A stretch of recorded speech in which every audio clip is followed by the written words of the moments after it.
right, Tonya, you about ready to get started? Yes, I am. Can you hear me? All right, yeah, I can. All right, good morning, everybody. My name is Erin Anderson. I'm the Director of Charter School Authorizing for Osprey Wilds Environmental Learning Center, also known as the Audubon Center of the Northwoods, which is a charter school authorizer in Minnesota, probably many of your schools charter school authorizers. But we also have some school leaders and teachers from other charter schools around Minnesota. I would like to introduce to you today, actually, I'll give her an opportunity to introduce herself, a colleague of mine, Tonya Wilhelm, who is here to offer some support. One of the things that we have been hearing from schools and school leaders and teachers is that the thing that they're struggling with, they've got plenty of resources and great ideas for what to do with kids, but the emotional, mental support, that's what they need, and they need that for themselves in how to grapple with these really uncertain times. And so we reached out to Tonya, who's going to talk us through some of that today. So I'm going to hand it over to Tonya. Thank you so much for joining us today. I'm really, really grateful for your knowledge and expertise. Thank you. Well, thank you, Erin. I am so happy and excited to be here. I have to tell you, too, I am a little bit nervous.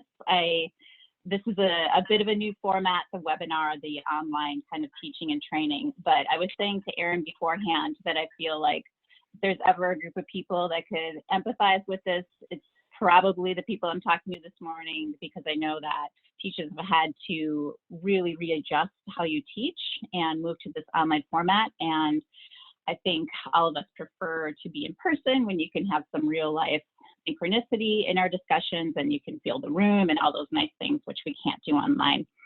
So I do have a strong internet, but I have called in, so I can stay with you if for some reason if I drop off, if the screen drops, I can still keep talking while I work in the background to fix it, just so to have that in mind. And again, I'm just really honored and glad to be here, and so happy that schools are investing in your mental health and your well-being as teachers, because it's so critically important. So on that, just to reiterate what Erin said, today, the next 90 minutes that we're together, this is only going to be about you. We are not talking about your students. We are not talking about techniques for teaching. We're only talking about you and your well-being, not your boss, not your family, just you. And you really deserve this and really need this right now, because what you're doing is incredibly important and incredibly difficult.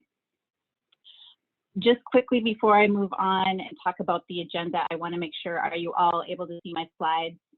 It's coming through. Heck is good. Okay, thank you. All right, so what exactly are we going to do today in the next 90 minutes? I am going to go over some signs and symptoms of burnout. That will be up front at the beginning in the shortest part of what we're going to talk about, because I want to spend the bulk of the time talking about strategies to manage burnout, particularly strategies to bolster and bulk up your mental health. We'll talk a bit about physical health too, but the mental health piece is really where we're going to spend the most of our time today. There will be time for Q&A. I will ask that you put questions in the chat box.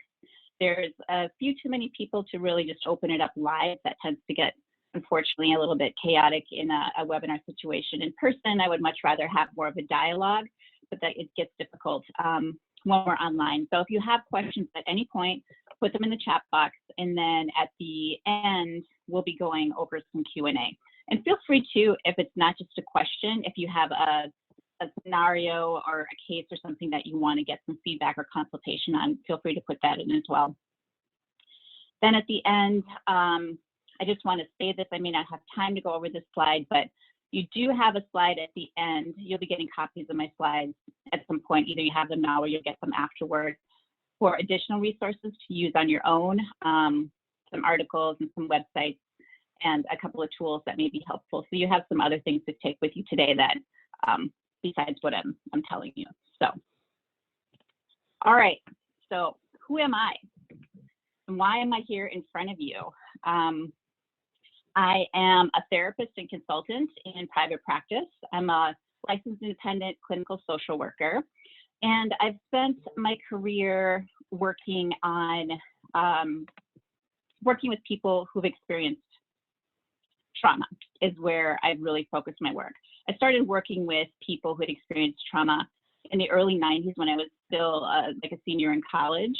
And so I love that work and still enjoy working with people who experience trauma. I started getting really interested at some point in my career in my own experiences of burnout that I had just from working with the populations that I worked with, and those of my therapists that worked for me and the teams that I was supervising. So I decided to make it a specialty and spent some time studying and learning about it. And about 1.5 years ago, I made a leap and opened my own practice where all I do right now is provide services, consultation, and training for agencies and people who work with populations of traumatized folks. So I do work with a lot of educators. You do fall in that camp, by the way. If I'm not sure if you've thought of yourself that way, but you do. But also first responders, lots of other therapists, social workers, groups of people like that. Very rewarding work. I really love it.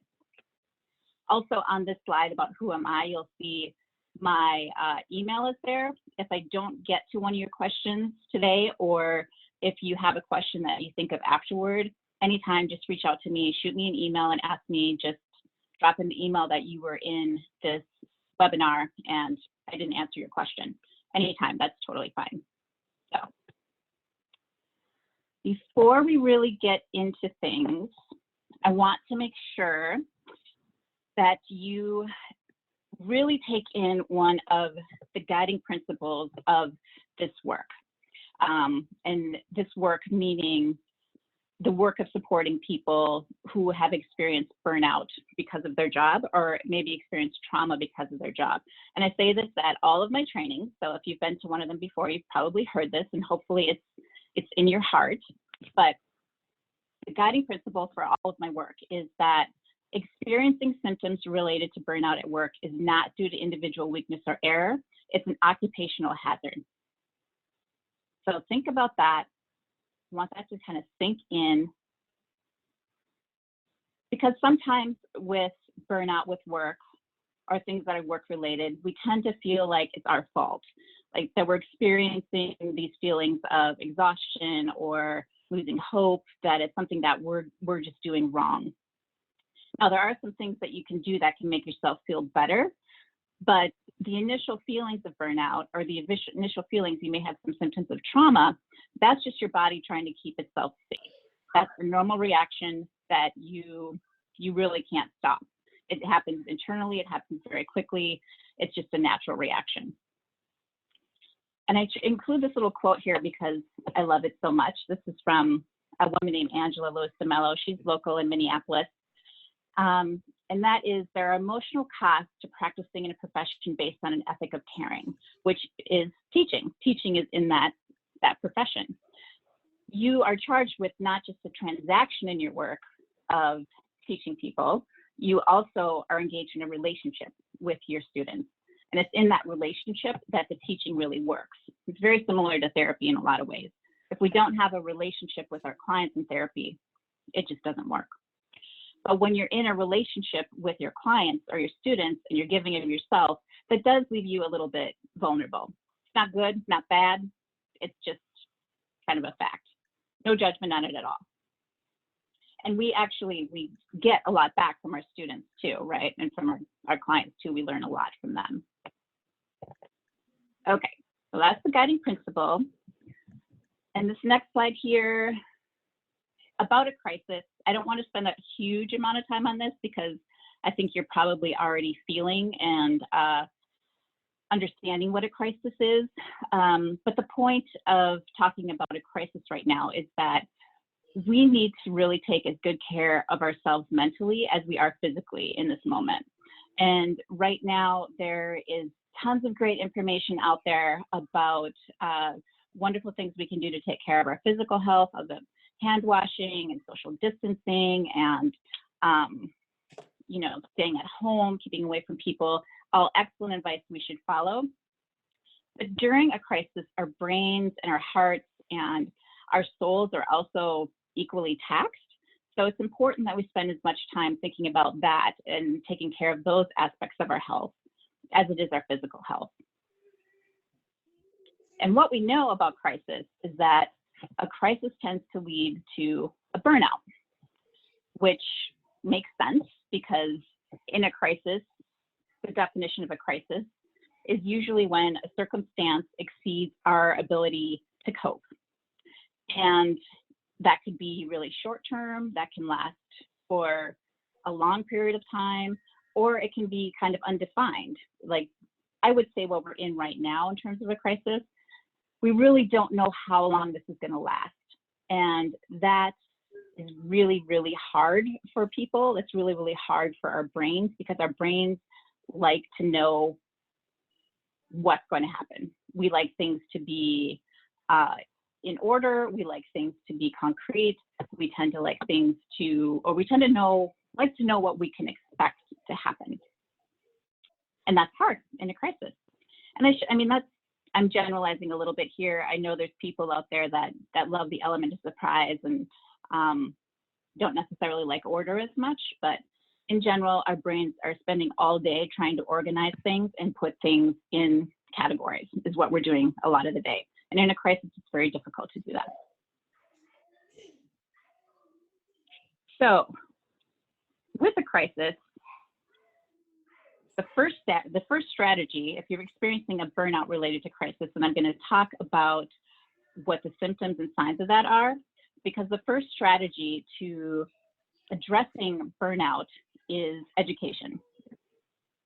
And I probably don't have to explain to all of you how important education is. I am assuming that you know, knowledge is power. This is what you do for your work. Your life's work is educating people. So you know how important it is. And with mental health, we always start with education. No matter what the diagnosis is, no matter what's going on, we always start with some education. We call it psychoeducation, actually. It's just a fancy way of saying teaching. But starting with education, when people understand more of the science or more of the facts, it takes away some of the shame and the blame that people tend to feel in terms of what they're experiencing, whether it's a burnout, whether it's anxiety, whether it's depression, whatever it is. Just having an explanation for it tends to really help and ground people. So what is burnout? This explanation here, I think or this definition, I think is actually just from Merriam-Webster. I just liked it. I think it's really good. That burnout is a state of physical, mental, and emotional exhaustion caused by excessive or prolonged stress. So I'm assuming that some of you may be in burnout right now. Some of you may have experienced it in the past. And some of you, if you haven't experienced it already at some point in your career, may in the future. Burnout is fairly common, especially in people who work in a giving or a caring or helping profession like teaching. It's something that we tend to learn how to manage. We may roll in and out of it. And the better you get at managing a burnout, the further apart the episodes of burnout become and the shorter the duration is of the episode. So that, I think of that in terms, that's maybe more of a standard burnout. There's a difference between a standard burnout, which is just, you know, maybe it's coming up on spring break and I'm getting really burned out here. You know, I need a break from school. Or there's a difference between that and a crisis burnout. And what we're focusing more on today is crisis burnout and strategies to help when there is a crisis and you're really burned out. The strategies are a little bit different and they may cross over. You may find some of the strategies here that were just as helpful for your standard practice. But in a crisis, we just have to think of things differently because your body and your brain are just more taxed than they are usually. So what are some symptoms of burnout? And I want to just run through these quickly, but I want to make sure that you have them. So if you're experiencing any of these, you can recognize what they are. Maybe it'll help you feel a little more grounded and like, okay, I know what this is. Or if you know someone else is maybe showing symptoms of this, you can help them identify it. So the first symptom that we look at is exhaustion. Exhaustion is really the hallmark of any burnout. It's so huge and so prevalent that it gets its own category. And that is physical exhaustion, emotional, sometimes people call it a soul level of exhaustion. It's just that feeling of there's nothing left to give. I don't have anything left to give right now. And sorry, I'm just moving the texting over a little bit. Sorry about that. Okay. So with the exhaustion, what comes kind of hand in hand with that is some other physical symptoms like sleep disruption, which is pretty annoying. When you are really exhausted, a lot of people find that they can't sleep. They either can't fall asleep or they can't stay asleep. Maybe they're sleeping too much. Maybe you're going to sleep really early and sleeping for a long time, but you're still not feeling rested. That could be a symptom. And then other physical symptoms are just a really, really wide range of reactions that your body could have. And it varies so much person to person. These are just some ideas of things you might experience, like a headache or migraine, stomach ache, rashes, injury flare-ups, things like that. One differentiation I'd want to make about physical symptoms in a crisis burnout is that in a crisis burnout, your brain, the ability of your brain to function and make decisions changes a little bit. And that has to do with the first symptom, the exhaustion. Your brain and your body is really, really, really working overtime to try and calm itself. It's your nervous system tends to be in this state of nervous agitation, and you're working overtime to try and calm yourself. So your brain, the function of your brain, you may lose some of your creativity. You lose a little bit of decision-making skills. One thing we say in a crisis is to try not to make really huge, big decisions at this time if you can avoid it. That's not always avoidable, though. I mean, sometimes a crisis brings about the need to make really big decisions where, if, say, you're losing housing or you're really ill, something like that happens, but just something to be aware of. Then moving through on the list, we are going into number 3. That's more of the emotional symptoms that you experience in burnout. If you recognize any of these, they really fall under a category of disillusionment, which is you dread going to work. When you do go to work, you don't like it. You're not really enjoying what you do anymore. Maybe you're feeling incompetent. Maybe you're feeling like, I'm just not a good teacher anymore. I guess I'm just not good at this. You're feeling maybe cynical or negative. That happens quite a bit. Or feeling some reduced trust in peers or in leadership. Then flowing down from there, you'll notice some reduced performance in your task, your workplace. That actually could be work or at home. And that is, you have some negative feelings about tasks, as in you lose your creativity. You just don't want to get things done. You've lost your motivation and your desire to complete tasks. And that really can happen at work or at home. I'm thinking about, myself when I go through periods of burnout, and, you kind of slog through the day and you get through work and it's not a great experience because you're just not feeling good. And then you get home and it's like, scoop the kitty litter. I mean, you've got to be kidding me. I'm not doing that. It really just bleeds out into every area of your life. So those are some of the symptoms, some of the signs or symptoms. And I want to note that in your resources at the end of this, your additional resources on that slide, I do have a couple of links that hopefully are helpful to you. There is one for the teacher burnout survey. That's a tool that was designed by educators for educators to rate teacher burnout. So if you're thinking you may be struggling with some symptoms, it may be good to check that out. And another one is the Professional Quality of Life Scale, which I love. And again, if you've been in one of my trainings, you've had to do this. But that is a little more longer and a little more comprehensive, and it rates your job satisfaction or your compassion satisfaction. any burnout symptoms you may have, and any symptoms you may have that you've been exposed to trauma, so any secondary traumatic stress symptoms. And just quickly, I want to say I'm not talking about secondary traumatic stress today or any trauma symptoms, although I just do want to note that I think the longer this crisis goes on, that the more people are going to be at risk for that happening. But that's a different spectrum of symptoms and would be kind of a different training. But if you have questions about that, if you think that may be something that you're dealing with, you can certainly give me a call or reach out to me. And I do say a little bit about it at the end, just some warning signs and things to look out for. So, but let's keep moving with our strategies because I really want to make sure we have time to talk through these or get this information to you. These are some things you can do because after education, we think of two main ways to combat burnout. There's the one you probably know about, which is taking care of your physical or mental health, and then making meaning of the experience, which is a little bit more reflective and something that we tend to do after the crisis has passed. But I want to give you the tools for doing that so you have them in your arsenal for later when you're ready. But I want to first talk about the second strategy, which is physical and mental health self-care.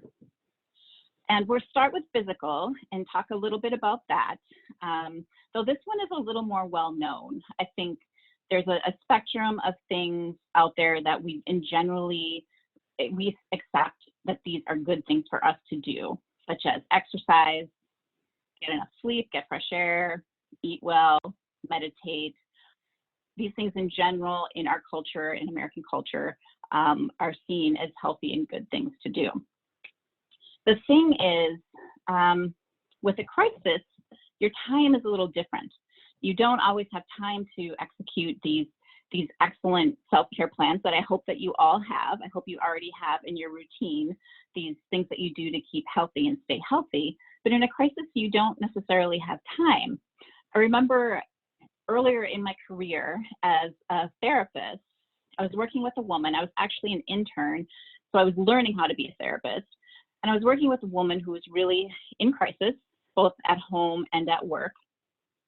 And I remember thinking, okay, well, I'm going to walk her through a self-care plan, and we're going to figure out when she can go to the gym and, when she should go to bed and sleep and all these, these healthy things that we try and do for ourselves.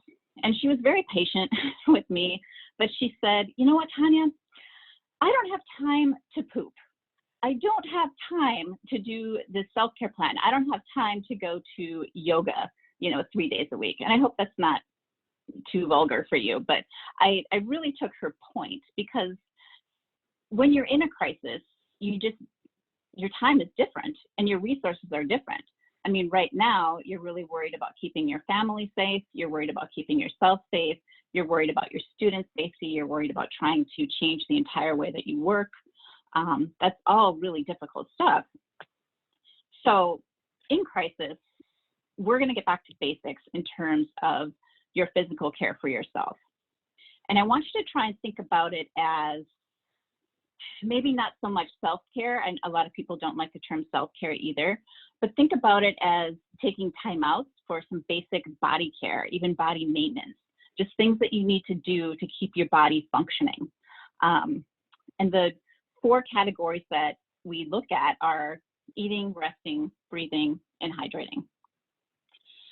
So eating, it's different what everyone needs to eat. What I would want you to bring attention to is, are you eating? And how much are you eating? Are you eating too much? Are you eating too little? Are you eating, maybe a lot late at night? Just bring attention to it. Bring attention to it, and try and, in general, eat something a couple, 2 or 3 hours every day. Then resting. Sleep is critical, as we all know, but I think we also know in a time of crisis, sleep is really, really difficult. It's really hard because our bodies are really charged and they're really working hard to try and calm themselves down, and it has the opposite effect. Instead of helping us shut down to sleep, it tends to keep us agitated. So what I would ask you is, if you can't sleep, can you rest? Can you sit? Can you even lie down? Lie down on your bed, close your eyes for a minute or not. Just think about it in terms of resting. Can you sit in the yard in the sun for 2 minutes? Something small like that. I know it's not a nice day today, but getting outside can really help. And just taking the pressure of sleep off of yourself sometimes helps. And just thinking about, okay, I'm just going to rest my body. I'm going to be still for a minute. Thinking about it in those terms. Which brings me to breathing. Of course, I know you're all breathing because you're here and you're alive. The breath, you take a nice deep breath, and that sends a message to your central nervous system to calm. And there's tons and tons of data on this. It's something that we as humans have done instinctively since, I don't know, since ancient times. So what I would think about is, can you take one mindful breath a day? Just one. I'm not asking you to, meditate for 30 minutes. I mean, if you can, that's fantastic. Or sit and breathe for 10 minutes, even just one mindful breath. And that can be when you wake up in the morning before you get out of bed, maybe when you get into bed, maybe when you're overwhelmed, maybe it's something you want to do with your students. Just one a day to start calming your nervous system down and sending the message that, okay, I'm safe.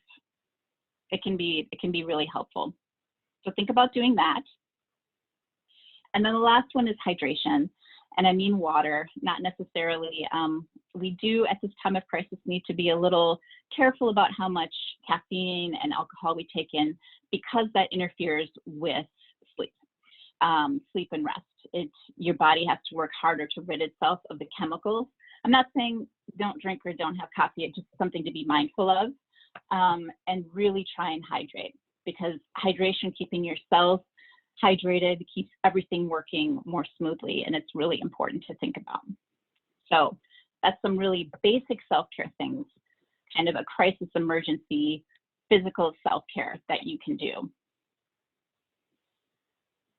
With that, before we switch over to talking about mental health care, in terms of physical health care, and this is actually kind of both, I would want you to think about, when is your time off after this crisis? And I know that teachers actually don't get the entire summer off. I feel like that's kind of a myth. A lot of teachers, they work through the entire summer teaching, or a second job, or they have family obligations. So my guess is that most of you, come June, don't have 3 hours of free time. If you do, fantastic. I want you to take advantage of it. But when there's a crisis, think ahead to when you can take a break and when you can have time off to get your equilibrium back, to get your feet back on the ground. So, and now, the world that we live in right now, it's probably not going to be taking a fancy trip anywhere, but even in your house, just having time off in your house, and try and structure it so you get what you need in terms of time alone or reconnecting, even if it's a weekend, even if it's a day. But looking ahead and getting something on the books for yourself where you have time to hunker down and get a breath and come back together. It's really important. And mentally, it helps, because it helps you think ahead, and you have something to look forward to. It keeps you future thinking instead of, worrying about future thinking, and a positive thing, I should say, not worried maybe about getting sick or something like that. Okay, let's turn to mental health self-care. And this is where I want to spend most of the time talking. And one thing about this crisis, this COVID-19 crisis that's happening right now, is there is a ton of content out there on the internet, probably on social media too. I tend to be mostly on LinkedIn for social media, and there's tons of articles out there about how to take care of yourself during a crisis, how to stay sane during a crisis, how to manage fatigue and panic during a crisis, just tons of information. The thing is, my guess is that the people that really need it, such as teachers or healthcare providers, are just too busy to read it right now, that they just don't have time to read it. So part of what I'm trying to do for you today is winnow down and consolidate what are some of the best pieces of advice that are out there. But know if what I'm saying today doesn't resonate with you, because I can't possibly know what's going to work for everyone. There's a lot more information out there. So when you have a time and have, you know, get a moment to look out there, just know that there's really good information. I haven't seen any information out there where I thought, oh, wow, that is terrible. I don't know why they're saying that. It's really good stuff. But let's shift to your mental health. So I've broken this down into a few categories of mental health concerns or issues or areas that people really struggle with when there is a time of crisis. And the number one thing, or one of the number one things, is control. At a time like this, we don't feel in control of very much, and that's something that is really triggering for people, that's really scary for people. As with our brain's need for order, we like to feel in general that, you know, we have self-determination here and we can manage things and we're in control of things. And our lives have changed very, very quickly in the past few weeks.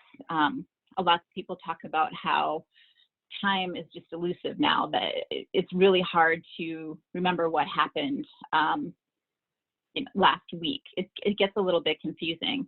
My husband tends to measure time from when the NBA stopped playing games, or whatever you would call it. And when he talks about that, he's like, God, that feels like that was 4 months ago. And it really was probably 4 weeks. But anyway, our brains are just trying to make sense of what's going on, and it makes you feel like you're out of control. So thinking about control, one way that I would encourage you to think about, try and put things into a box in terms of control, about what's in your control and what's out of your control. So I'm going to draw something. Usually I'd have kind of a big piece of paper, but so something like this. You see that? That says in control. So in this, if you're thinking about COVID-19, things that would be outside of your control would be whether or not the person in front of you at Target washed their hands. That's totally out of your control. Maybe a legit real worry, but it's not something you can control. Something you can control would be, did I wash my own hands enough today? Maybe are my kids washing their hands, or the people in my house washing their hands? Another thing outside of your control is probably when schools go back to meeting. It's not in your control as teachers when you can get back to your classroom and your students. And that's really difficult, because that is your life's work. It's your passion. It's what you do. But it's not. That's going to be up to the governor, I would imagine, and some health experts. It's not something that you would have control over. What you would have control over is maybe how much time you spend thinking about that or worrying about that today, or, you know, this hour maybe, I'm not sure. But trying to really bring thought to, if you're having a lot of worries, if you're having a lot of particularly repetitive worries, bring some attention to those and try and break it down to, is it something that I really can impact, or is it something I can't? And another way to do that is what we call some reality-based reality testing. And this is a little bit difficult because, say, when you think about COVID-19 and your big worry tends to be, okay, I'm going to get sick, and then my family members are going to get sick, that may be a realistic worry. However, what you try and do with a reality-based problem is think about, okay, do I need to think about this and worry about this today? Right now, in this moment, am I sick? Is my family sick? They may be, I don't know. I don't know you, but if they aren't, if you are healthy in this moment, like for myself, I'm healthy right now. So that is a worry I can not think about in this moment.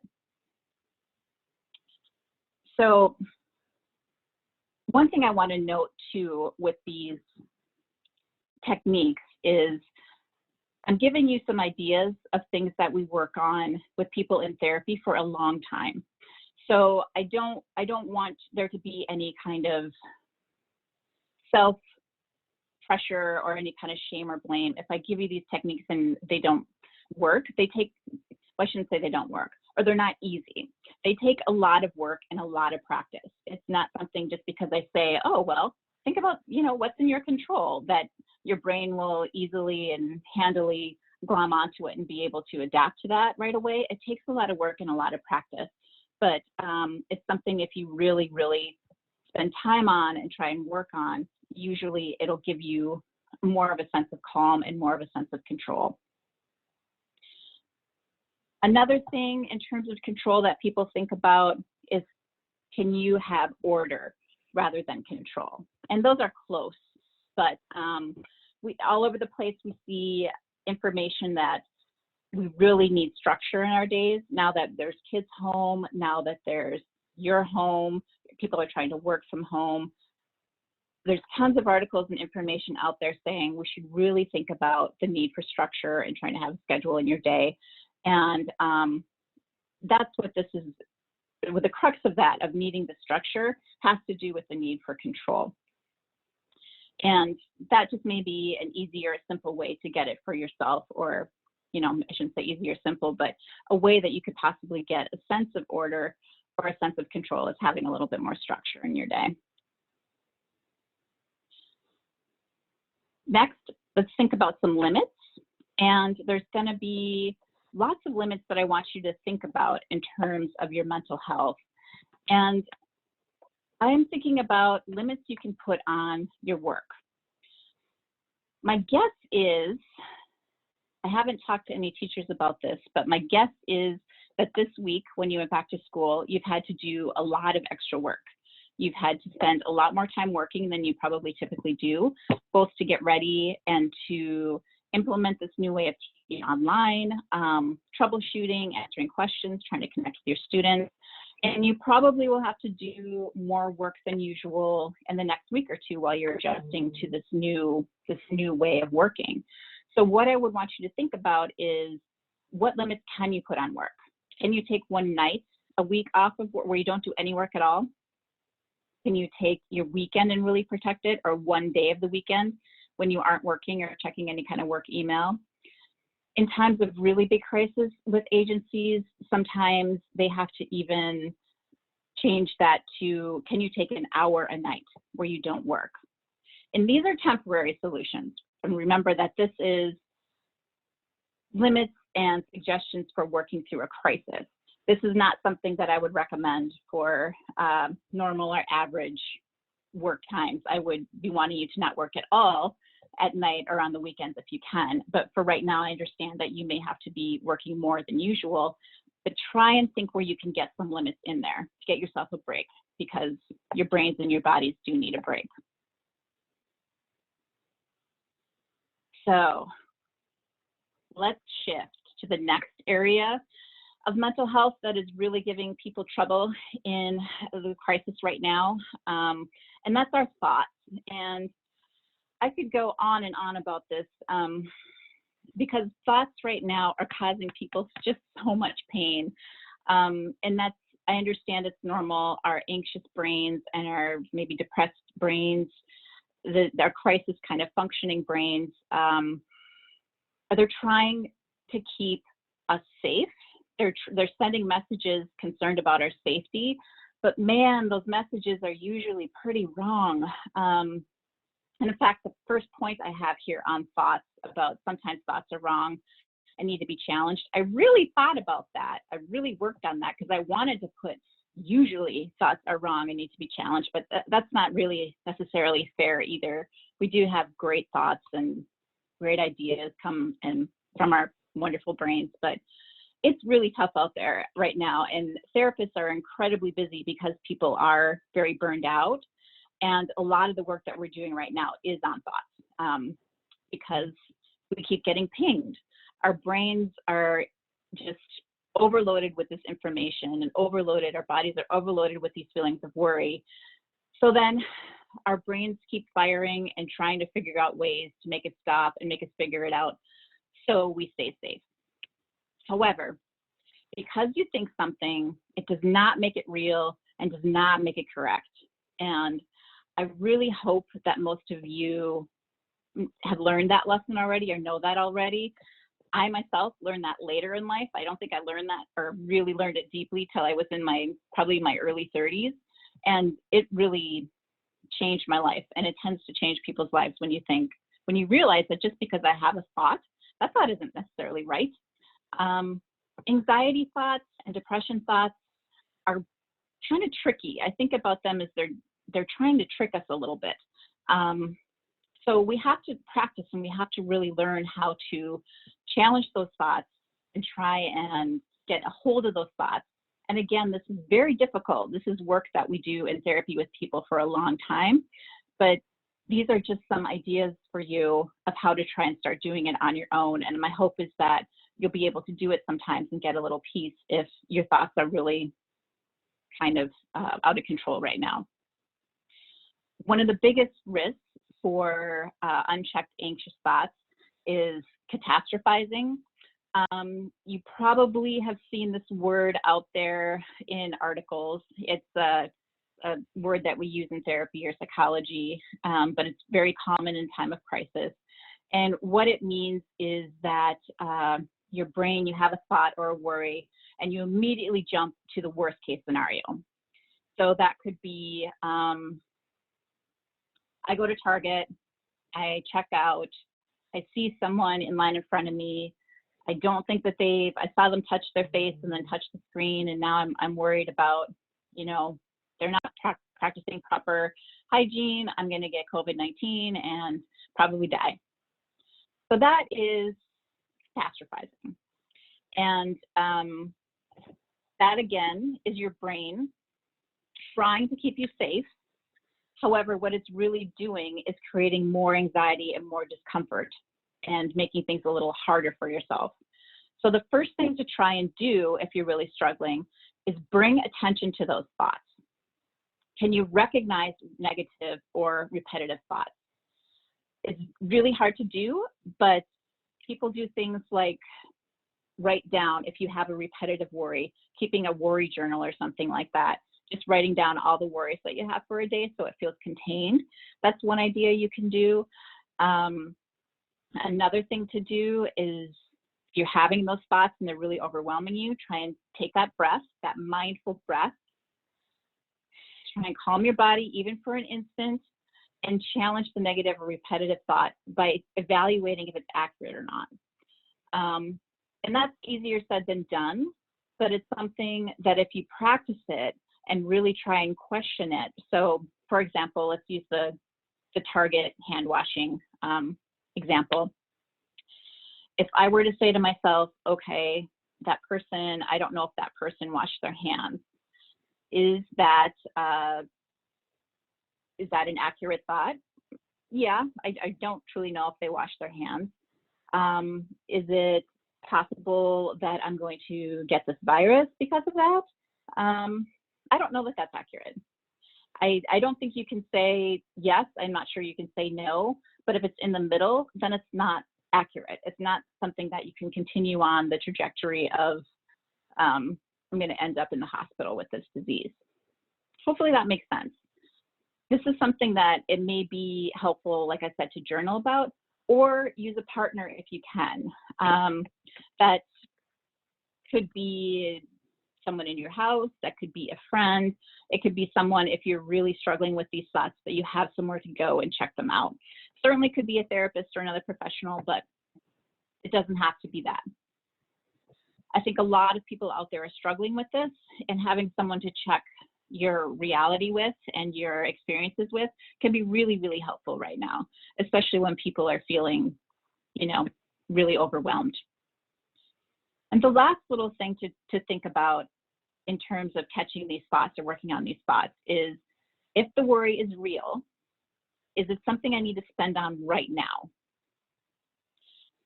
It's helpful if you can try and contain when, or set limits on when you are thinking about this, this being the global pandemic, this being worrying about your students, worrying about your family, whatever the worry is. Put some boundaries on how much or how often you're thinking about it. So, for example, if you're worried about, I don't know when we're going to be getting back in the classrooms with our students.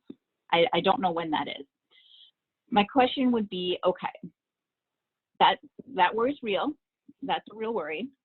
But do you need to spend time on it now, in this moment, right now? I don't know. Probably the answer is no right in this moment. So then can you find another time to think about it? Can you say, okay, I'm really worried about this. I want to schedule time with my supervisor or a trusted group of colleagues so we can talk about it. Find some time, some dedicated time to think about it. Or if the time is right now, like, okay, yes, I do need to worry about this right now. Set some limits on how long you will worry about it. Think about, okay, I'm going to sit down and I'm going to think through this. And I'm going to research or write or whatever your process is for 30 minutes and really think about this problem. Then try and really let it go, at least temporarily. You can come back to it, but spend dedicated time, try and satisfy your brain, satisfy that feeling of, oh, this is really overwhelming, and really dedicate time to it. And hopefully that will help.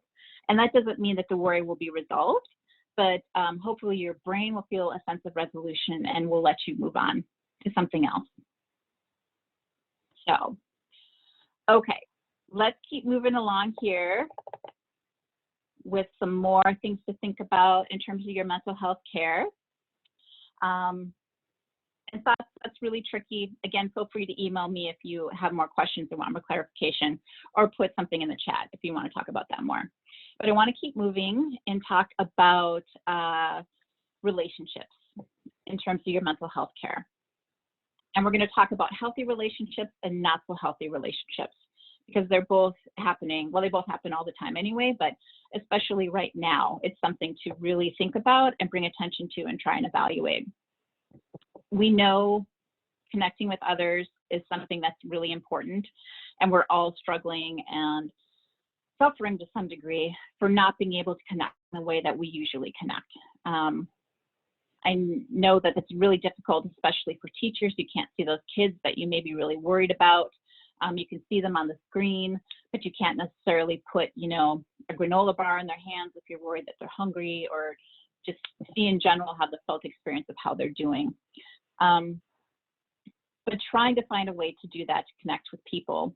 And that could be connecting with yourself too. I would try and evaluate, do you need time alone? Extroverts in the audience may be thinking, that's insane. The last thing we need is more time alone. But a lot of people are at home with their families and, you know, their spouse and their kids, and they're really dying for a little bit of peace and a little time alone. So think about, is that something that you need too? Right now is not a time to be working in isolation. A crisis is not the time to do that. Although it's hard because physically you aren't in the classroom, you aren't in the school, so you don't have those really nice soft benefits of just a friendly smile at the water fountain or seeing someone in the hall. You don't have that. So you have to be more planful about when you connect. And my hope is that your schools are providing that for you, whether it's online meetings. And if that's not enough for you, regularly seek out supervision, consultation, some kind of mentoring or peer support to get what you need. I attached in your added resources this really good article that's out there, probably, I mean, a lot of you have probably seen it. It's from a website called Edutopia, which I'm not a teacher, but I thought it was pretty good. And it has to do with teaching through a pandemic. And I thought it was a great article. And part of it that was really touching, or I thought was really interesting, was that they had some information there from teachers in China and I think Italy who had already gone through what you're going through now and had to change their methods of teaching really quickly to something they maybe didn't know how to do and weren't thrilled about having to do. So you have those other people out there, and you can really learn from their experiences, and it helps you feel a little bit not so alone. So try and avoid working too long without connecting with people. And if your school or your district isn't putting the meetings in place, I'm sure they're doing something so you can meet remotely. Again, just try and figure out for yourself, think about, what do I really need in terms of connecting, and who are the people that I can reach out to so I can be filled up in that way and feel supported and not alone. let's talk a little bit about unhealthy connection. And this is hard because we're so desperate to connect right now. And when we're in a crisis and when we're in burnout or not feeling so good, us human beings, we have a tendency to join around that. You'll see this in times of what's not a crisis, where we tend to join around how bad things can be. That's not necessarily in and of itself a negative thing. It's just something to be aware of, the dynamics of the group of the people that you may be speaking with or spending your time either online or, well, I guess it is pretty much online because we're not spending time in groups at all right now. Bring some thought to, are the people you're talking to, are they using pretty sound information or are they kind of panicked? What's the tone and what's the flavor of what does it feel like to you before you meet with this group, while you're with them, and afterward? Is it filling you up? Is it depleting you? Taking some time to have an inventory of the people in your life may be necessary right now because you just don't have that extra energy to give or to spare. That doesn't mean cutting people off, though that's up to you. It just means setting limits with some people. If you know some people who are really stuck in maybe a negative place, and we all get there, you know, it's about thinking, how can I help this person move on? And if the person isn't moving on, do I need to limit my exposure to it right now until I'm feeling a little bit better? The thing about humans, emotions are really contagious, and it's not a bad thing necessarily. In fact, it can be quite lovely, you know, if you're connecting with people that are positive and kind and funny, and it's a lovely, wonderful thing. And in fact, our ability to connect, you know, is what's kept us alive as a species. We survived as mammals because of our ability to communicate with each other, connect with each other, and nurture each other. It's not because we were able to sit in a cave by ourselves and hunt food alone. It's the opposite. It's our ability to connect that has helped us survive. And part of that ability is that as soon as we get in a room with somebody, our central nervous system is trying to match and meet the other person's central nervous system and determine if they're a safe person for us. So we're trying to feel, okay, is this good? Is this bad? Because of that, that's kept us alive too. Like, oh, this is a safe person, I'll stay, or this is a not safe person, I'm going to get away. But that also means that our emotions are contagious. So that goes back to setting some boundaries and limits. If you're not feeling good around somebody, think about protecting yourself right now. And maybe after the crisis is over, you can go and reevaluate and repair relationships as you need to. But right now, it's okay to be a little bit selfish, definitely. Okay, earlier in the presentation, I had said to you, if there's one thing you remember, it's this, that if you're experiencing symptoms of burnout, it's not your fault. Doesn't mean you're a bad teacher or anything like that. I have a second one. If you remember nothing else today besides that, and this second point, I think I will be happy, although I hope you remember more. Make and stick to social media and news limits. I can't overstate how important that is right now. And I know that that's out there too. We have to have a limit on exposure. Our bodies and our brains are not equipped to handle constant stimulation like this. There's more and more studies about it that we aren't recovering. Our brains don't have the amount of time that we need to rest and recover from constantly streaming information. And I'm thinking about, you know, just for myself, when I think about maybe 10 years ago, I don't remember when smartphones came out. Maybe it was more than 10 years ago. I used to be at home and maybe watching TV at night, and that's fine, whatever. Now I'm at home watching TV at night while simultaneously scrolling. And I think that I'm not alone in that. I think most people have a couple things going at once, and culture and technology always adapt and always evolve eons faster than our bodies and our brains.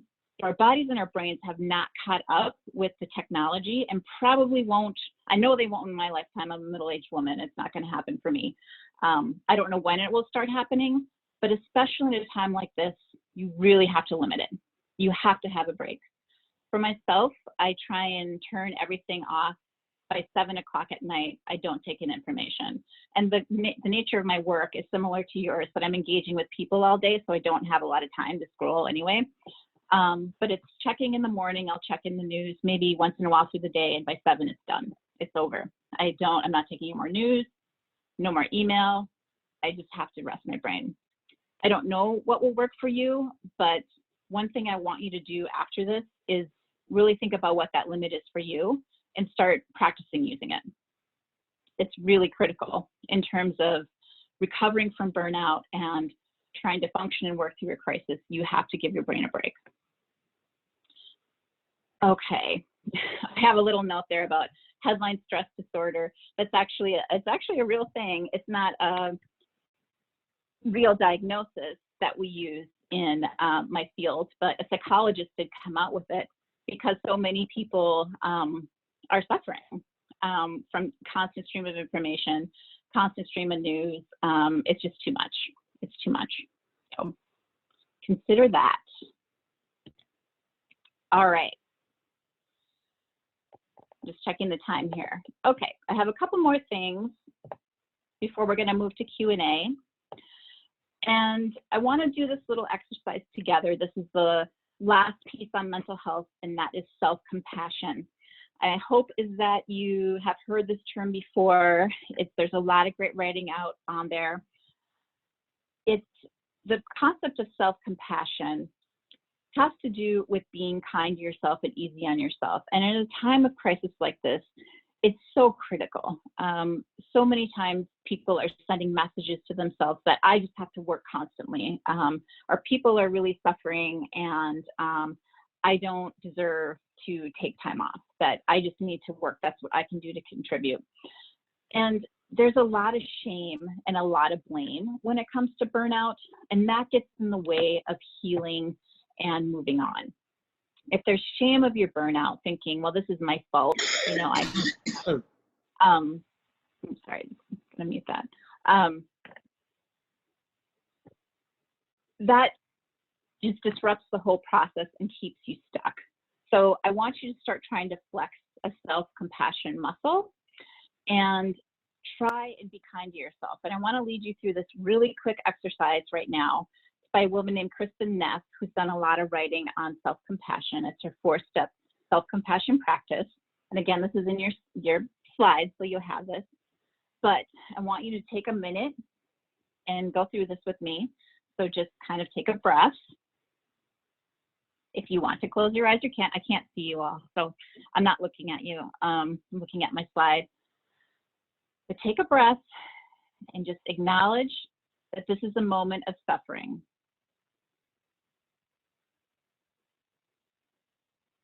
And then acknowledge that suffering is part of being human.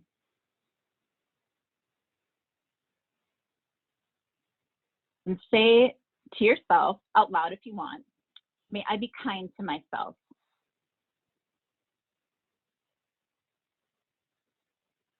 And the 4th one, the last part, is close your eyes and make a kind statement to yourself internally.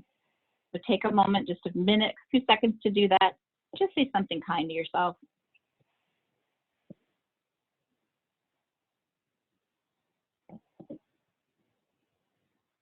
Nice. Isn't that lovely?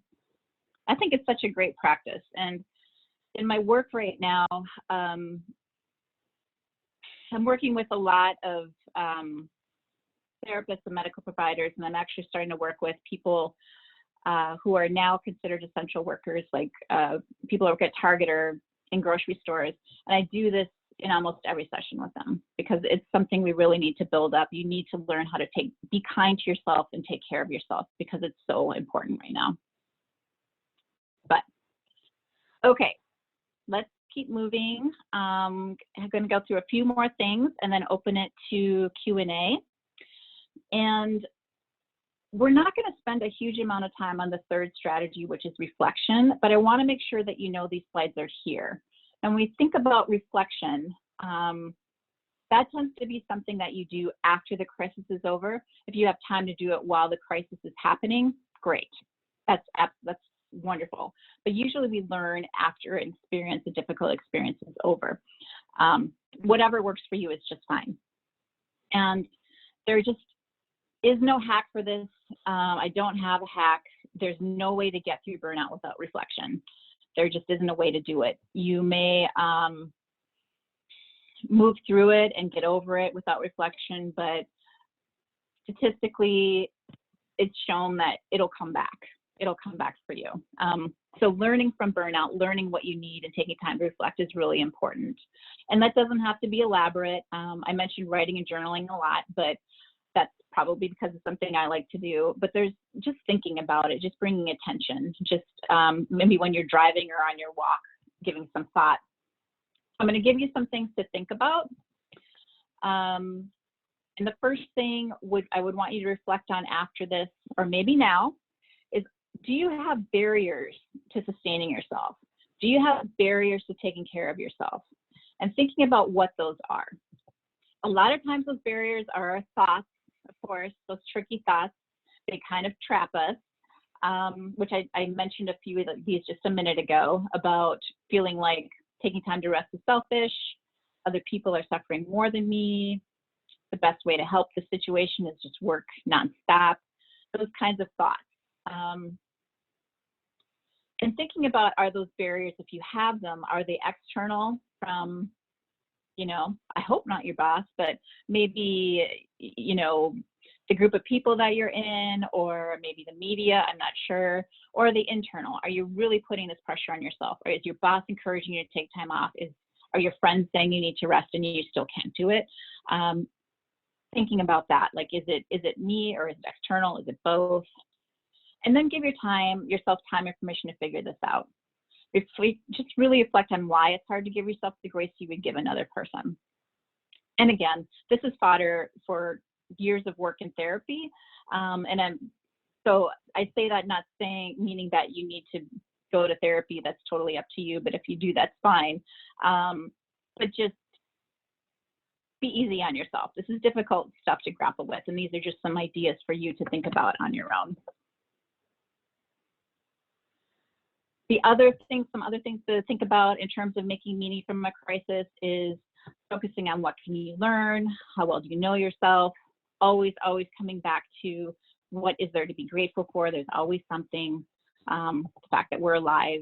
And in general, reflecting on how can we come out on the other side of this crisis feeling like we're changed for the better. And that's the point, right? I mean, I don't believe that anyone in the world is out there thinking, I hope that when we come out of this, we're just going to be worse off. That's not the point. I mean, the point of suffering is to learn from it and grow from it. And at the top, I have a quote that I just really love. That is, suffering is not distributed fairly among us, but it's a part of life we must all learn to live with. And that's just really true, because none of this is fair, none of it. But it is part of our lives. And, suffering is never distributed fairly.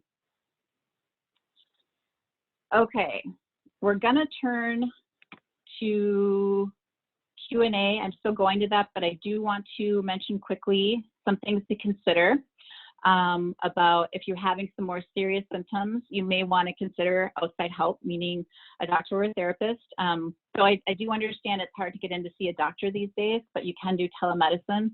Therapists, like I said, are very busy and very available right now with people that are really struggling, so don't hesitate to reach out to a clergy or a trusted friend or someone else. So these symptoms are a sign that you may be moving out of burnout into something that looks more like a traumatization, which again, no judgment here. I think people are going to be at risk for this. Certainly healthcare workers are as the crisis is ending and your bodies really have time to respond. And what we're looking for is some sustained changes in you, meaning are you having difficulty with sleep for longer than a week or two? And don't wait too long with sleep, because it's just so miserable. And if you're not sleeping, you're just not functioning. Changes in your belief systems, like loss of hope. You no longer believe you're a good person, or believe that there's a point maybe to teaching or education.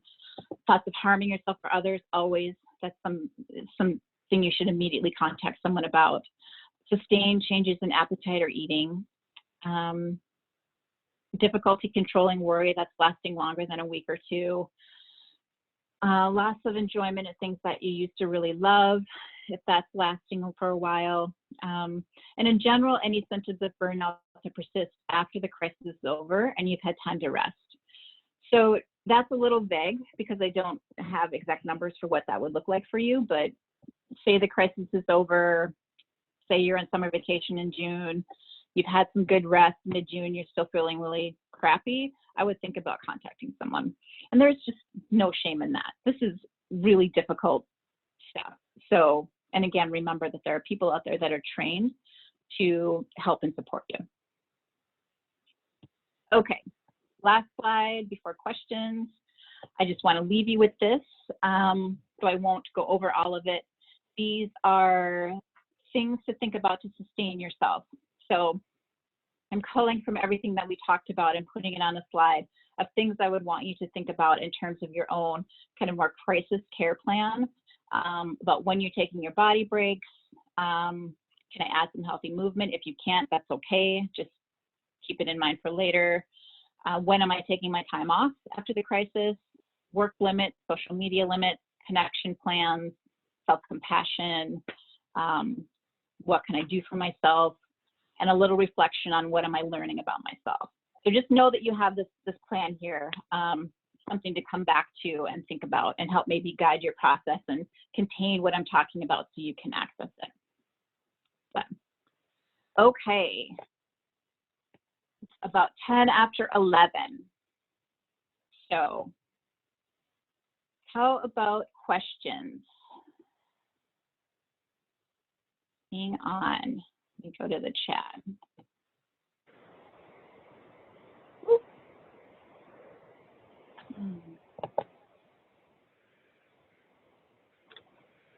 So Tonya, Yeah. I actually threw this up on a couple of my social media streams last night because I thought maybe we would need a little help getting the ball rolling. Well, there's a question here from Tina. We will email out slides after the session along with, we're recording this, and so we'll send out a recording as well to answer Tina's question. Okay. So please continue to put your questions about for Tonya, but I had generated a few questions sort of from what I was gathering online. So I thought maybe to help get the ball rolling, could we start with some of those? Absolutely. Okay, so one that I got from a teacher friend was a question about how do you set up your physical space to support coping? Like, you know, to your mental health or your physical health. Do you have any suggestions for that? Yeah, I do. I think part of it is personal, obviously, because what I would think about in terms of your physical space at home, I mean, we talk about usually at work, we want you to have your office space be something that is meaningful to you. And I would think about creating that at home too. And I know that there's just a wide variety of spaces or the amount of space that people are working in. But I would think about putting things around you or near you that have meaning to you. And that could be, you know, a book, that could be a candle, that could be pictures. It's different for any, you know, for most people it's different, but it's really taking time to create that space consciously. And even if it's a tiny little space, or maybe it's in a box and you just take it out and put it out when you need to, maybe when you're teaching or when you're done teaching, knowing that it's there is really helpful. And in general, you're looking at usually things that are soothing, like, you know, a candle or scents or things like that. But some people like to have things that are happy or stimulating, like maybe a really pretty picture with a lot of colors or something like that. But in general, looking for things that are meaningful to you and creating that space. Does that make sense? Yeah, thank you. Yeah. And again, folks, I've got a list of questions, but please hop in and use the chat if you have any that are coming up for you, or things that you're grappling with at school. More than happy to answer them. Another one that I got was someone's grappling with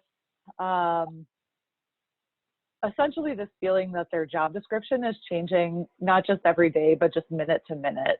And Yeah. I think you might have addressed this a little bit, but kind of when you feel like you just have so little control or order, or you can't, there's just no predictability to your day, how can you grapple with that and kind of arrange your life so that you can put some structure to your day? Yeah, it's a great question. And that's real. And the first thing I would say to that is I would want you to think about building self-compassion around that, because that is just really hard and really real. That's the constant change, like we've talked about, is not something that most people particularly enjoy. And with your work and with your job right now, it may be like that for a little bit. I don't have a sense of that. But what I would encourage you to do then is to look at the areas and the places where you can put that structure or you can put that order in. Likely in your personal life, maybe it's with your lesson plans or the times that you're actually spending with your students where you do have some control, but starting small, starting maybe even at a micro level, like what I can control is whether or not I take a walk today. I can control how much water I drink. Just starting really small and building that sense of success and competence, starting with a small thing. Because with your job, it may be very changeable for a while. So again, I would want you to really double down on your self-care for sure, and really be taking care of yourself, because it is so difficult. Great. It looks like we have a question. You had comparison trauma in a slide. Can you explain that briefly? Yes. Yes. Comparison trauma is when we look at someone else's experience and either compare it unfavorably or favorably to ours. So meaning people, that comes out as someone saying, well, you know, what do I have to complain about? Sure, I've had to completely change how I work and my kids are at home and I'm not sure about the future. But someone else actually is sick and in the hospital, and that's worse, and I don't have anything to complain about. That's one example of comparison trauma. Or you can flip it the other way, and it would be, well, I don't know what she's complaining about. You know, she's got it easy over there. You know, Tonya, she's a therapist, she's not a teacher. She doesn't know what this is like. That would be the other way of looking at comparison trauma. And I'm glad that you pointed out that I didn't mention it. That actually, I see a lot of that on social media.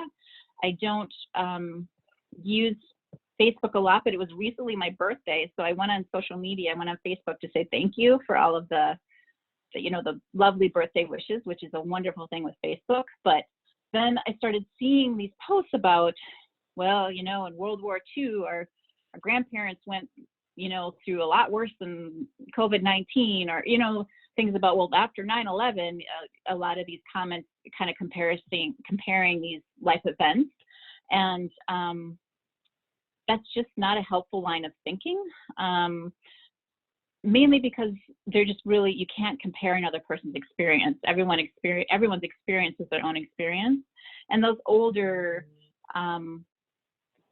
horrible traumas and crises that happened, like say 9/11, the internet was not the beast that it is today in 2001. And we did not have smartphones in 2001.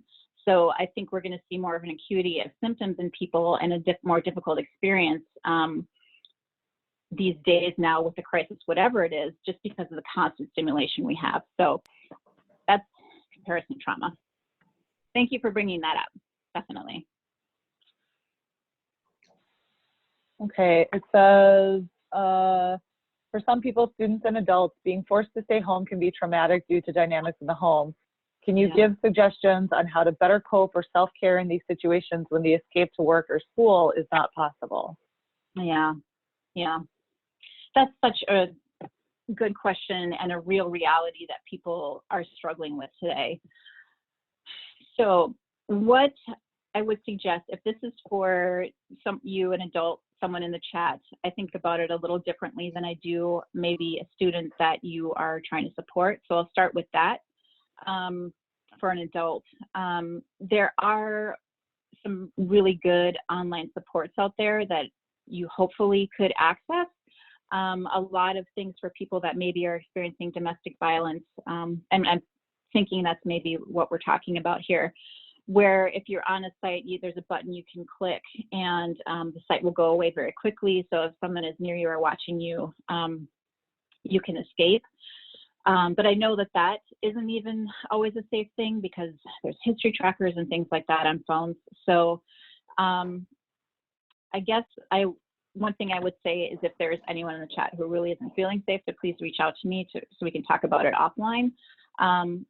But then it becomes more about thinking of a safety plan for yourself in ways that you can keep your body safe and maybe areas of the house that are more safe. Or is there somewhere else you could maybe go? It's not always possible.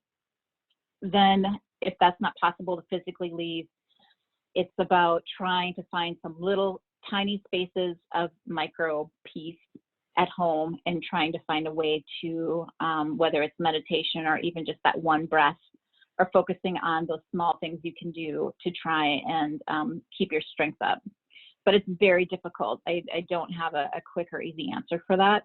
So if you're thinking about a child or a student that may be experiencing this, then I would say trying to keep some kind of contact with them if you can.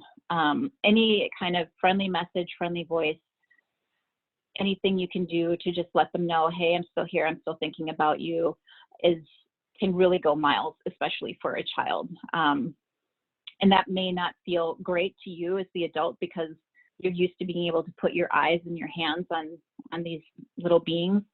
But just keeping that hope with them and keeping that connection to them is really important.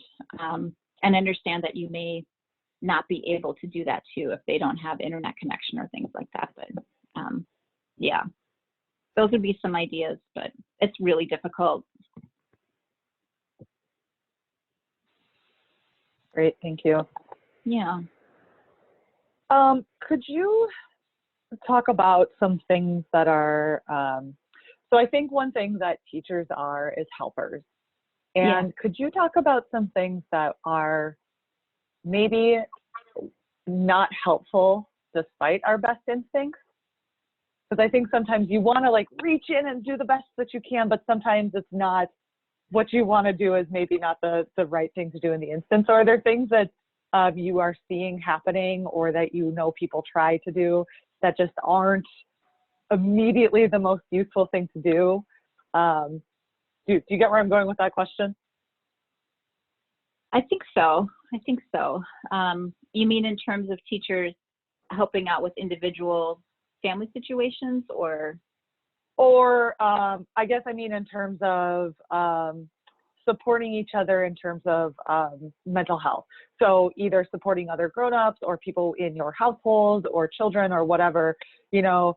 I think sometimes, like one thing you just said was, oh, it's not so bad. Just remember that it was worse for our ancestors, you know, like that is something that's not, are there other things like that we should be aware of that are maybe pitfalls or traps people often fall into when they're trying to provide support?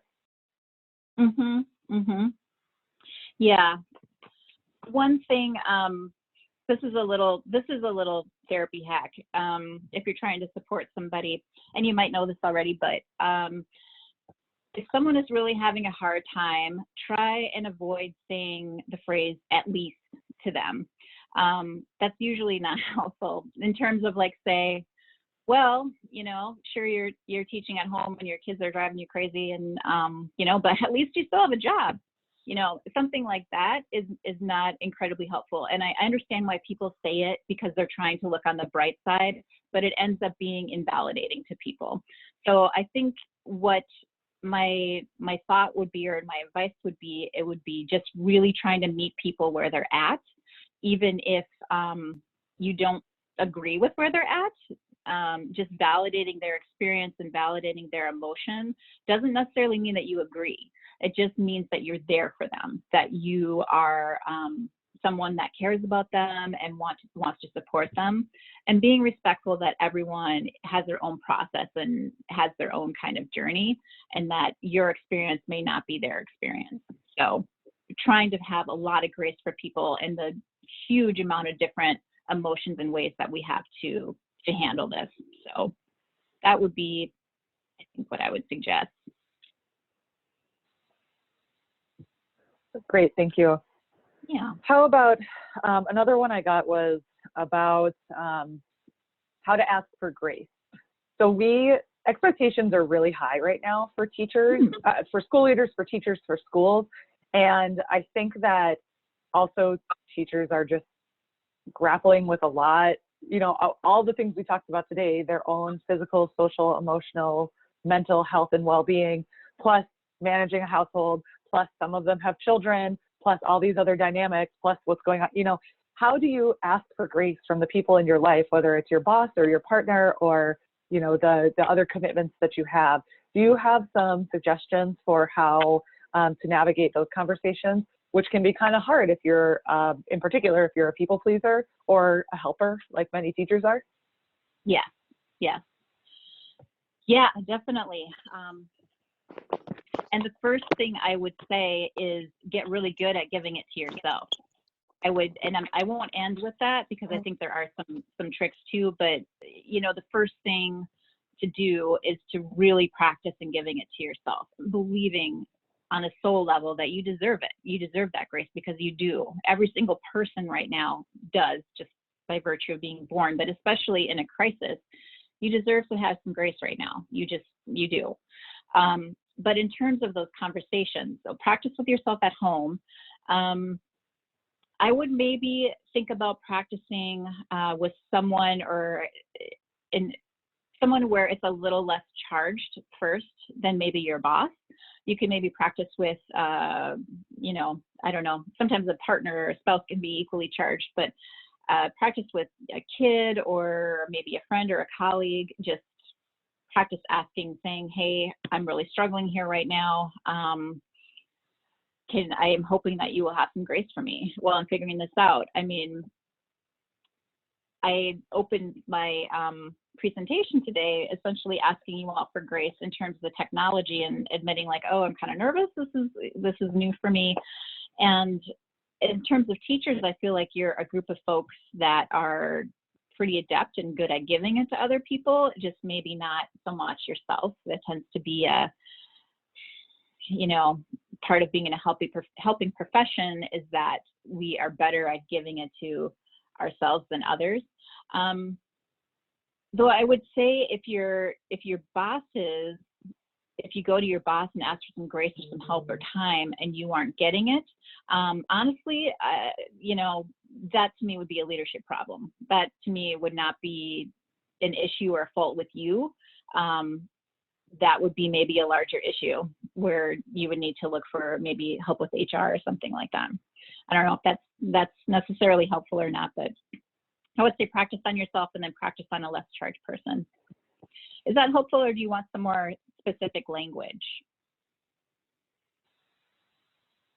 I don't know. It wasn't my question. Oh, so. Okay. Okay. Well, if I didn't answer it, feel free to email me, and we can talk about it more. Gotcha. Okay. Well, I'm monitoring the chat, but I've got some more that I brought in from other places too. So, okay. How about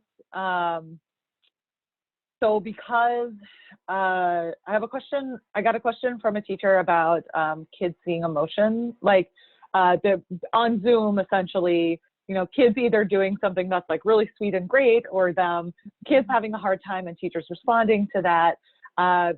Essentially, teachers are humans and they also show emotion, and kids are seeing that and respond to that. And there's sort of an expectation that the teacher is the one that's got it together and is strong and supportive and those kinds of things. Can you kind of walk us through, like, how do you talk about that with the kids, or help students understand, or maybe even how do you help the grown-ups process that it's okay to have emotions in front of those students or be feeling those emotions? Yeah, of course that's okay. You know, I'm glad you asked the question, because it's definitely okay. And I understand why you would question whether it is or not, because to your point, you know, as the teacher in the room, you're the leader, and you know, you are in charge. However, I think, you know, modeling emotions and explaining emotions to kids as you're having them in real time is extremely beneficial. It's a sign of strength. It's a sign of a good leader, of a good teacher, and is really going to benefit them.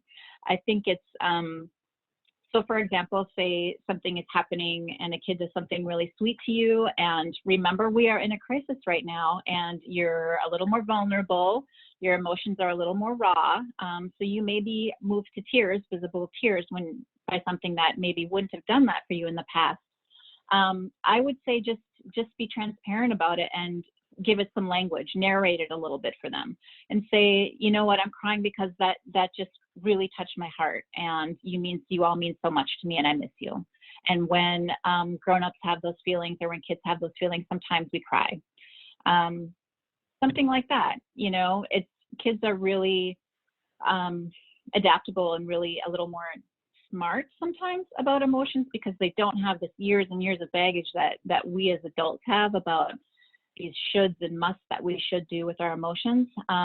And I would say the same for anything. Say you have angry moments or snaps with your kids online, because this has got to be a frustrating experience for all of you to some degree at some points. And then just saying, you know, this is new, and I'm having a hard time, and I got a little mad there, and I'm sorry, I'm back, and we're going to keep working on it.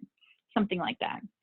But it's totally normal. Again, you are engaged in a relationship, a very deep primary relationship. Teaching is a very important relationship with these kids. You are giving a piece of yourself to these kids. It's not just a transaction, it's a relationship, and you're going to have feelings for them. I think it's just narrating and explaining your feelings as they come up. Is that helpful? Yeah, thank you. Do you have time for one more? Yes. Okay.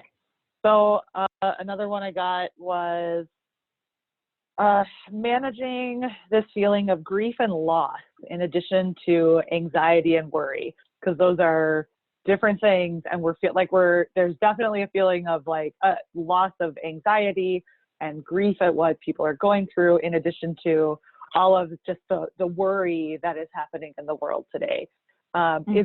Is it similar coping strategies to what we've already talked about, or are there other things that we can be doing to help with these really big emotions that we're feeling while also still navigating really big jobs? Yeah. Well, that's a great question. And the crux of what a lot of us are feeling right now is grief and loss, because our entire way of living and working for most of us has changed. And most of us, I think, we're fairly happy with our lives and how we worked and how we lived. So we are missing that. We've lost it, and we hope that it comes back, but we don't know when it's coming back. So you just, first of all, acknowledging and validating that your sense of grief and loss is real. It makes sense, and it deserves to have attention. I think some of the skills may be the same in terms of just trying to do some self-compassion and self-care. So grief tends to take a little bit longer sometimes to move through. And that, in terms of grief, is just really giving yourself space. Again, the compassion to have the moment, but space to have the feeling. So giving yourself time and permission to cry, time and permission to feel the sadness that you're feeling. Acknowledging, not trying to push it down, but really having those feelings and experiencing them, and then reflecting a little bit on them about what it means, what you're learning from the experience, and how you can come out on the other side being a better person.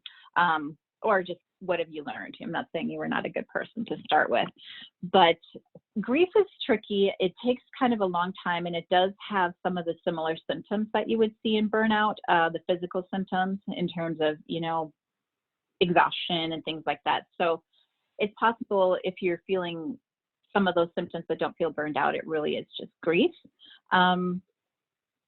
If people are interested, I could send some more resources that are more specific to that afterward too, if that's helpful, because it's a kind of a bigger topic.